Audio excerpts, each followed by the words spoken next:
ঠাকুরঘর থেকে উদ্ধার গোসাপ। বুধবার বিকেল নাগাদ ধূপগুড়ির মধ্য ডাউকিমারি এলাকায় জমির বেড়াজালে একটি গোসাপ আটকে থাকতে দেখেন স্থানীয়রা এবং তারা নিজেরাই সেই জাল কেটে গোসাপটিকে মুক্ত করে দেন। কিন্তু সেই গোসাপ পরে একটি রান্নাঘরে এবং সেখান থেকে ঠাকুরঘরে গিয়ে আশ্রয় নেয়। পরে সেই বাড়ি থেকে স্থানীয় পরিবেশ প্রেমীদের খবর দেওয়া হলে তারা গিয়ে ঠাকুরঘর থেকে গোসাপটিকে উদ্ধার করে নিরাপদ আশ্রয়ে ছেড়ে দেয়। স্থানীয় বর্ণালী সরকার জানান, বন্যপ্রাণী নিয়ে এখনও অনেক মানুষ অসচেতন। অনেকেই এটিকে ধরে মাংস খেতে চেয়েছিল, কিন্তু আমি অনেকক্ষণ ধরে সেটাকে দেখে রাখি। আমি চাই এটি বনের প্রাণী, বনেই যেন ছেড়ে দেওয়া হয়। এই বিষয়ে তিনি আরো কি জানিয়েছেন শোনাবো। মানে সাপের মতো বিশাল তো জিভেটা, ওই দেখো অনেকটা জিভে বার করে। বনে ছাড়ি দিবা কিন্তু না। 3টার দিকে আমরা দেখতে পাই যে গুহি সাপ ওখানে একটা ছিল, জালের মতন ছিল, ওখানে আটকে গেছিল।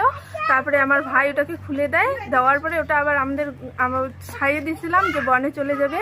তারপরে আমাদের আবার রান্নাঘরে চলে আসছিল। তারপরে ওখান থেকে বের করে দেওয়াতে আবার ঠাকুর ঘরে এসে ঢুকছে। তারপর ওই দাদারা এসে নিয়ে গেছে। না, আমাদের মনে কোনো ভয় ছিল না তেমন, কিন্তু আমি ওটাকে হাত দিয়েও ধরছিলাম, হাত দিয়ে ধরে ধরে কাঁচি দিয়ে কেটে দিয়েছিলাম, যে জানি ওটা বাইট করবে না, ভাবছিলাম ওটা বনের জিনিস, বনে ছেড়ে দেব। কিন্তু আমাদের চারপাশের লোকজন এতটা অ্যাওয়ারনেস কম বনের পশু পাখি সম্পর্কে, তারা ওটাকে ধরে মাংস খাওয়ার কথা বলছে, অনেকে বলছে ওটা খেলে অনেক রোগ থেকে মুক্তি পাওয়া যায়। কিন্তু আমি সবাইকে না বলে দিছি। দেওয়ার পরে ওটাকে আমাদের বাড়িতে অনেকক্ষণ ধরে দেখাশোনা করে রাখার পরে আমাকে এই নাম্বারটা দিয়েছিল হচ্ছে সুভাষ শর্মা দাদা। ফেসবুকে আমি মেসেজ করি ছবি দিয়ে, তখন ওই দাদা অনেক ফোন নাম্বার দেয়, অনেক আমাকে সাহায্য করে। এখন এটা চাই যেন বনের জিনিস বনে থাকে, বনে ছেড়ে দেওয়া হয়, তাহলেই বেশি ভালো হবে। আমার নাম বর্ণালী সরকার, এটা মধ্য ডাউকিমারি ধূপগুড়ি জলপাইগুড়ি।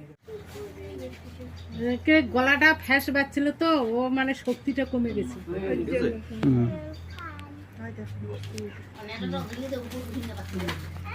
মানে সাপের মতো বিশাল তো জিভেটা, ওই দেখো অনেকটা জিভে বার করে। বনে ছাড়ি দিবা কিন্তু না।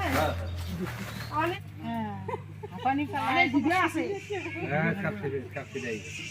এখন বস্তার কালার ওই কালার আছে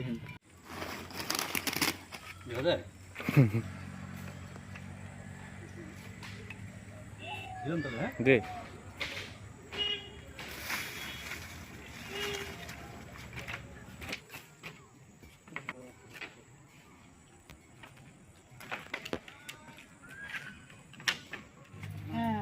হাঁপানি ফেলায় জিভে আছে।